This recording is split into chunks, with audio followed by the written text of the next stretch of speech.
Hello, welcome to our third episode of Learning in Place with Opera Grand Rapids.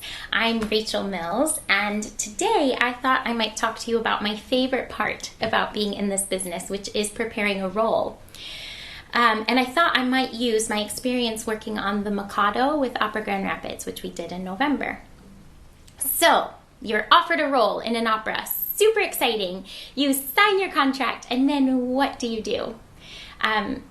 First, you have to read. So look for source material. Was this opera based on a novel, a play that already exists? Then gather whatever you can about the historical context of the opera. So read about the composer and the librettist. Find out why this piece exists, what was going on in the world at the time. So for the Mikado, I found out that Japanese culture was very popular in Britain when this piece was written. And it was actually made to make fun of British culture and politics and imperialism, but through this veil of this Japanese setting. So that really helped inform the characters that I was working with. Next, you have to read your score. And if it's in a foreign language, you'll have to translate it, which is a lot of work, but necessary to know what's going on in the whole thing.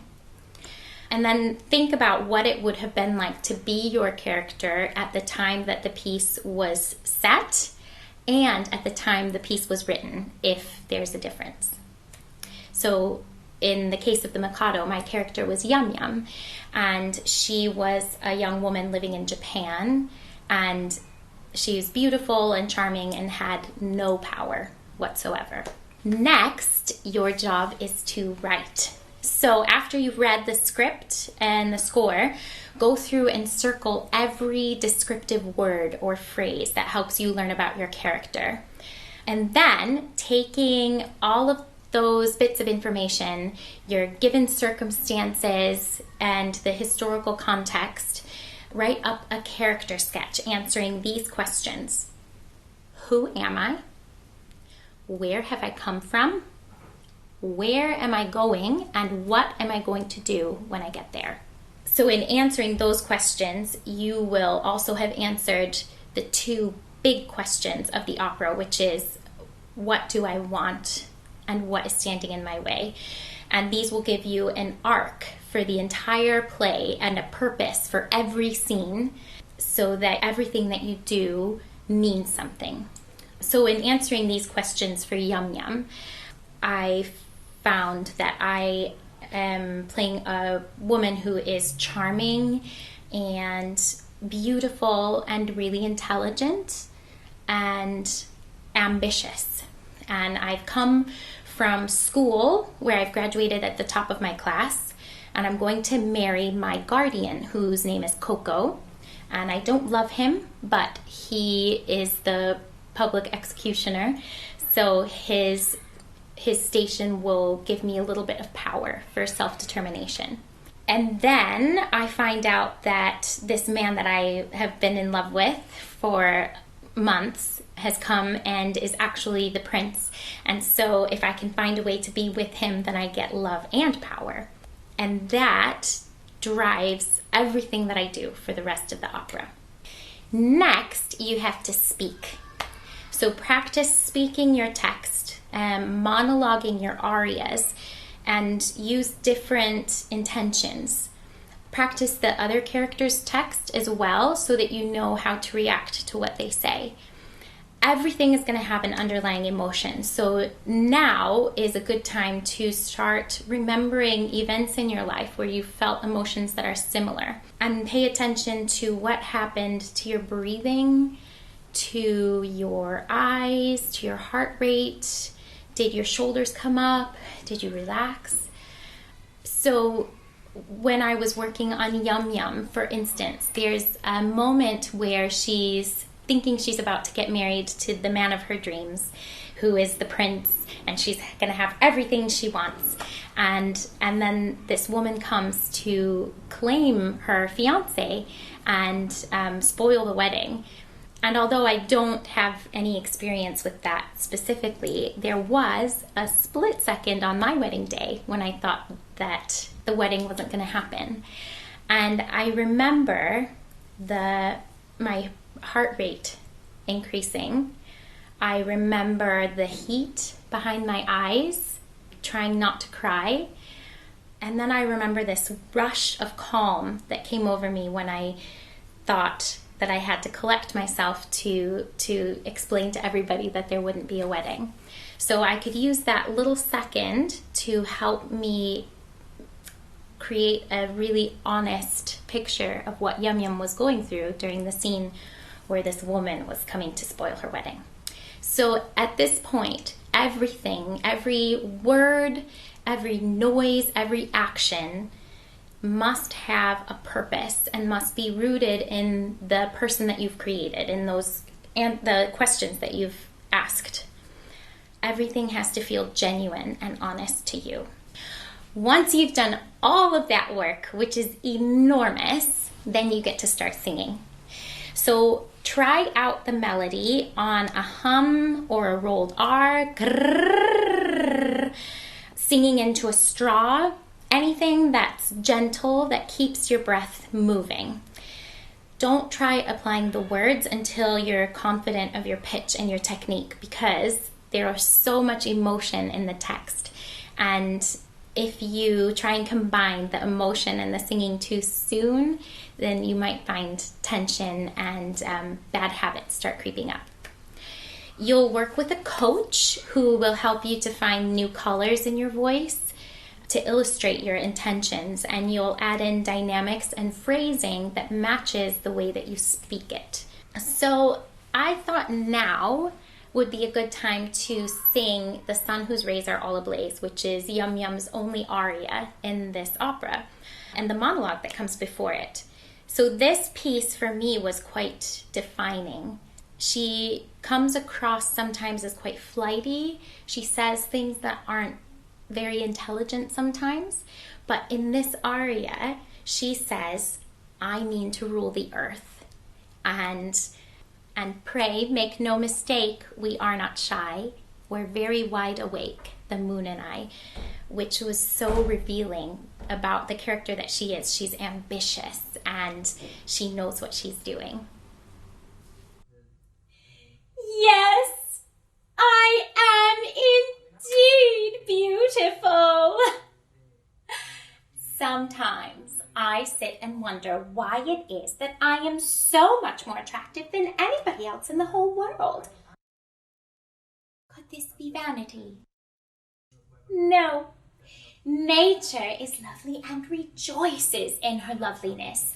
I am a child of nature and take after my mother.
So you've done all of this prep work. You know your music, you know all the words.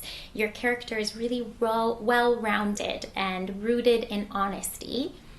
And now you walk into the first rehearsal. It's scary, you're nervous, but you can be confident that your foundation that you've already laid will get you through. So you'll get a presentation about the setting of the opera and the costumes, and it might be different than what you've prepared for.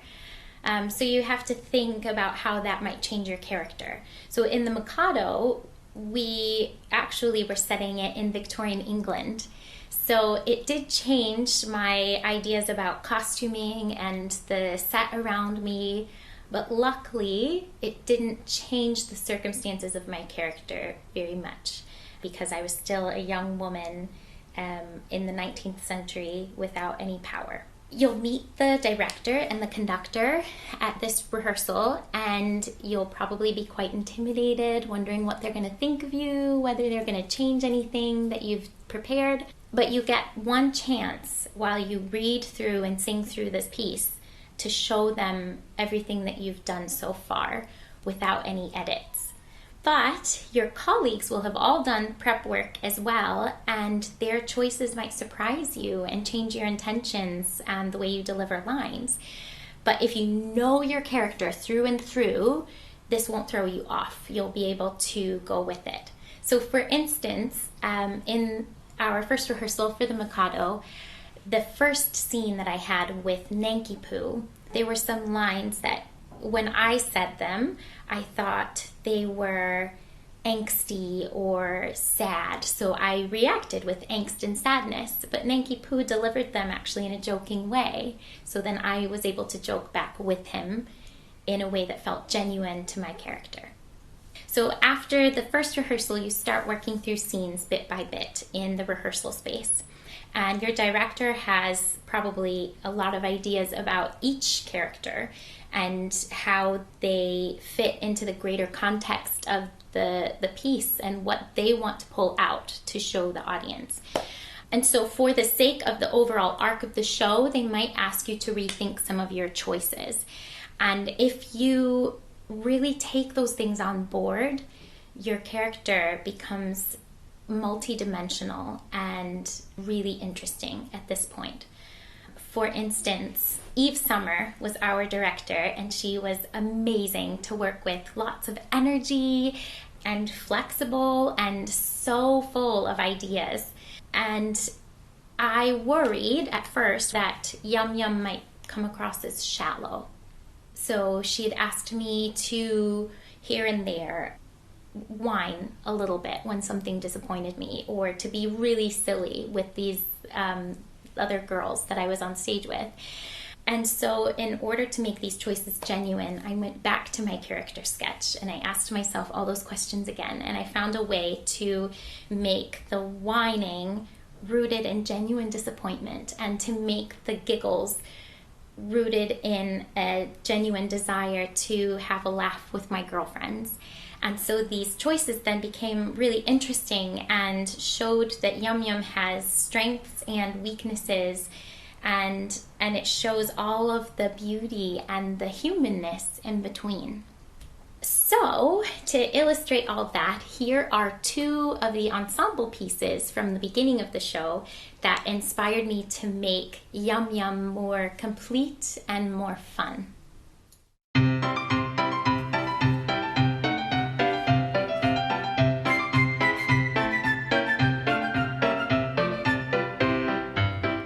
Three little maids from school hurry, pert as a schoolgirl well can be, filled to the brim with girlish glee. Three little maids from school, everything is a source of fun. Nobody's safe, for we can't for none. Life is a joke that's just begun. Three little maids from school, three little maids who all come from a ladies' seminary, free from their genius tutelary. Three little maids from school, three little maids from school.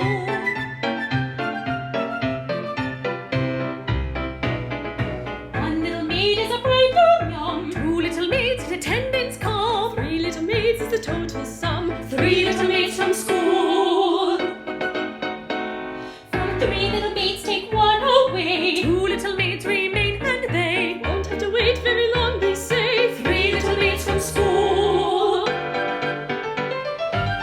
little maids who all unwary come from a lady's seminary, free from a genius tutelary. 3 little maids from school. 3 little maids from school.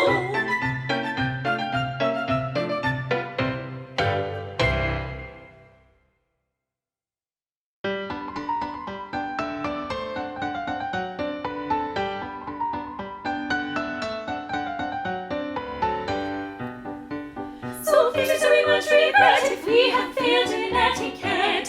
Towards another rank so high, we shall know better by and by. But youth, of course, must have its things so bad in us, so bad in us. And don't in girlhood's happy spring be hard on us, be hard on us, if we're inclined to dance and sing tra-la-la-la-la. But youth, of course, must have its things so bad in us, and don't in girlhood's happy spring be hard on us.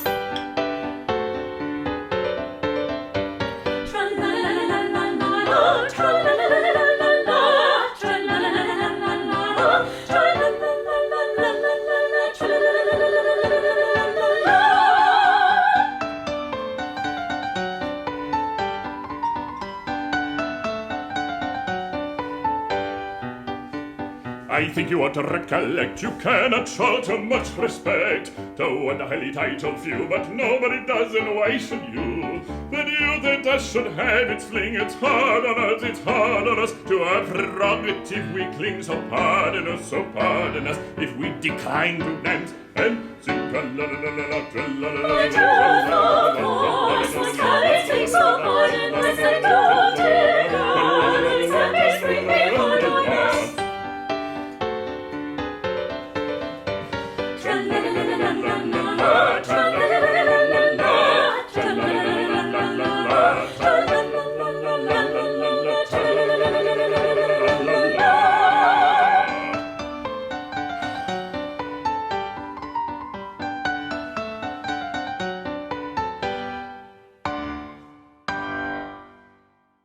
So, throughout the rehearsal process, there are all these little things that come together to make up the whole. So you'll have a costume fitting, and putting on the costume will really help you to feel connected with who your character is. You'll discover more about this person just putting on the clothes. You have a Sitzprobe where you get to run through all of the music with an orchestra before you put it on stage all together.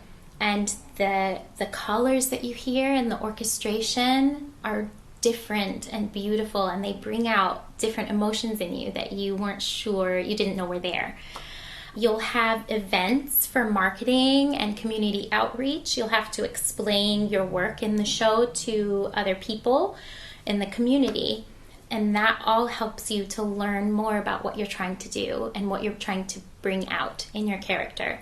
You'll also develop relationships with the people that you're on stage with, and you'll grow more attached to them, and the relationships that you have with them in real life come out in subtle ways on stage, in banter or in the connection. The chemistry that you have on stage is enhanced by your friendship in real life.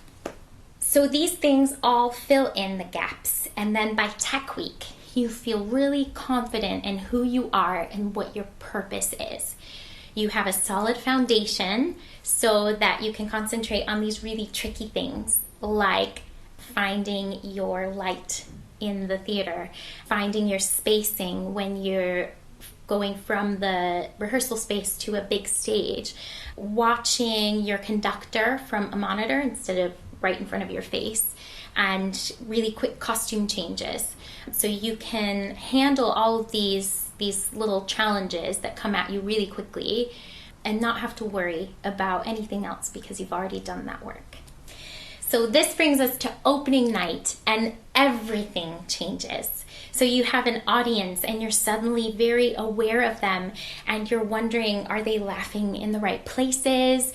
Is that person in the second row actually sleeping? Is there somebody really important here who could maybe give me another job after this one? What is the audience thinking? And the best way to sort of zone in and get yourself focused again is mindfulness, and to go back to those original questions that you asked yourself. Who am I? Where have I come from? Where am I going? And what will I do when I get there? So then you get this opening night party and you celebrate all of this hard work you've done, and your director says goodbye and leaves. And so the following nights, the show really starts to evolve on its own, and you take ownership of the work that you've done. And then just like that, it's over. There's a cast party that you may or may not be able to attend because maybe you've got a flight to catch, you've got somewhere else to be the next day. But you say goodbye to these amazing people that you've been working with and to this person that you've created. And there's a grief and a sense of loss, and the best way that I have found to deal with that is, well, if you have another role, to dive into that. And if you don't, then make more art. Find something new to create. Put on a concert or a recital, or start working on a role that maybe you can do one day, even if you don't have a contract for it right then. So there it is, a very basic timeline on how to prepare a role. I hope it has been useful. I hope you can use it on a role soon. And I hope that we get to see you in the audience of the next show at Opera Grand Rapids. Thanks. Bye.